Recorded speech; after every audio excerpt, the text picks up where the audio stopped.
윤석열 대통령은 국회를 통과한 채 상병특검법을 또다시 거부했습니다. 대통령의 거부권 행사는 하와이 방문 중에 전자결제로 이뤄졌습니다. 윤석열 대통령이 야권 주도로 국회를 통과한 채 상병특검법의 재의요구권, 즉 거부권을 행사했습니다.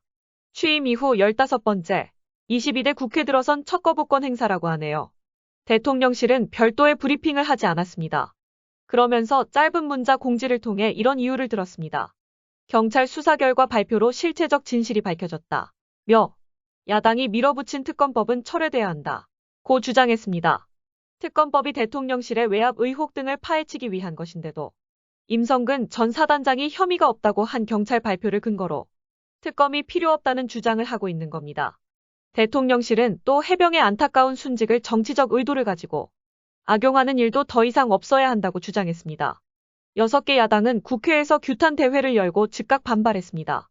더불어민주당은 윤 대통령의 거부권 행사는 곧 국민을 상대로 한 선전포고라며 대통령 본인이 수사 대상이 될 수도 있는 특검법을 거부하면 안 된다고 강조했습니다.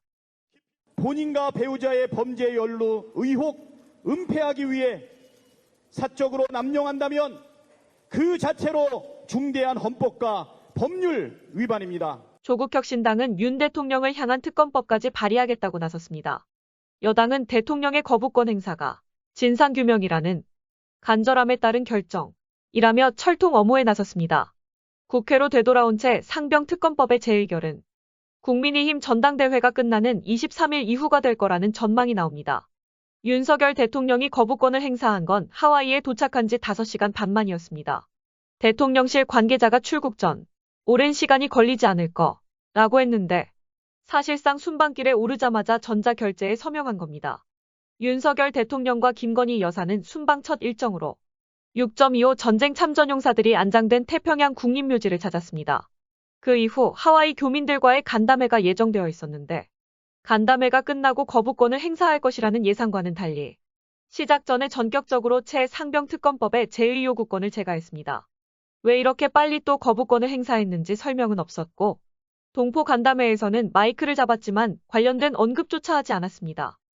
한미 동맹을 내실 있게 발전시켜 양국 공동 번영의 미래를 열어나가고 동포 여러분께도 힘을 보태드리겠습니다. 귀국 후 오는 19일째 상병 일주기 직전에 거부권을 행사할 경우 여론은 더 나빠질 수 있습니다.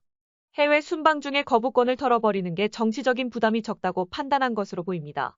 또 이른바 김건희 여사 문자 공개로 친윤과 반윤의 사활적 계파 갈등이 고조되는 상황에서 시간을 끌어봤자 당내 분란의 소재로만 이용될 수 있다는 우려도 깔린 것으로 분석됩니다. 윤석열 대통령은 우리 시각으로 내일 새벽 인도태평양 사령부를 방문합니다. 윤 대통령은 북핵 위협에 맞서 한미 확장 억제 체제 구축이 현실적 해법이라고 했습니다. 인도태평양 사령부 방문은 한미동맹의 굳건한 결속을 확인하는 자리라는 게 대통령실의 평가입니다. 자, 그러면 지금부터 잠시만 주목해 주시기 바랍니다. 제가 구독자분들을 위해서 깜짝 선물을 하나 준비했는데요.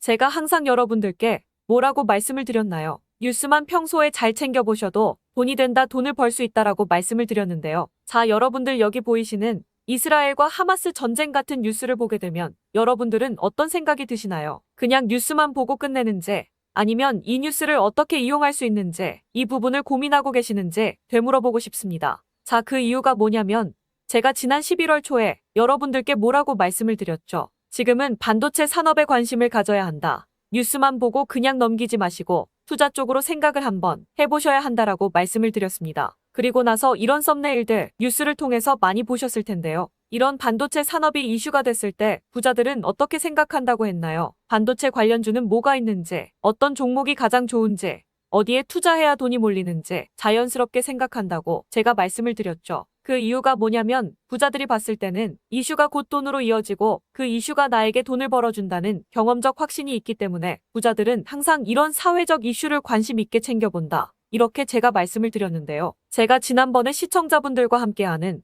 주식으로 수익 내기 이벤트를 진행했었는데요. 당연히 100% 무료로 진행을 했었고, 자, 여기 보시면 아시겠지만 제가 지난번에도 저한테 구독이라는 문자 남겨주신 모든 시청자분들께 이렇게 반도체 관련주 중에 가장 급등할 확률이 높은 딱 한 종목, 많은 종목이 아니라 딱 제주반도체 한 종목을 여러분들에게 추천드렸어요. 그러면서 여기 나와 있는 대로 정확히 얼마에 매수해야 하는지, 그리고 수익률이 어느 정도 나왔을 때 팔아야 하는지 이런 부분들까지 여러분들에게 정확히 알려드렸었는데, 자, 지금 실제로 어떻게 되었나요? 오른쪽을 보시면 아시겠지만 제가 11월 초에 문자로 이 제주반도체를 소개해드리고 나서 실제로 한 달도 지나지 않아서 이렇게 주가가 2배 이상 급등이 나왔습니다. 그리고 1월 말까지 이 상승세가 계속해서 이어졌죠. 그래서 당시에도 굉장히 많은 분들이 제가 드린 이 종목 제주반도체로 수익을 내실 수가 있었을 텐데요. 다시 한번 축하드린다는 말씀을 드리겠고, 자, 이번에도 마찬가지입니다. 최근에 이슈되고 있는 것이 이 하마스와 이스라엘 전쟁이기 때문에 우리가 이렇게 생각해 봐야겠죠. 전쟁이 계속해서 심화되면 피해가 커지기 때문에 전쟁에 필요한 물자나 의료 지원 물품들이 반드시 필요할 수밖에 없다. 그럼 그 중에서 전쟁을 실제로 해본 경험이 있고 의료 수준이 높은 우리나라 기업들 중에 한 곳이 가장 크게 부각받을 수밖에 없다. 당연히 우리가 이쪽으로 생각해야 된다는 겁니다.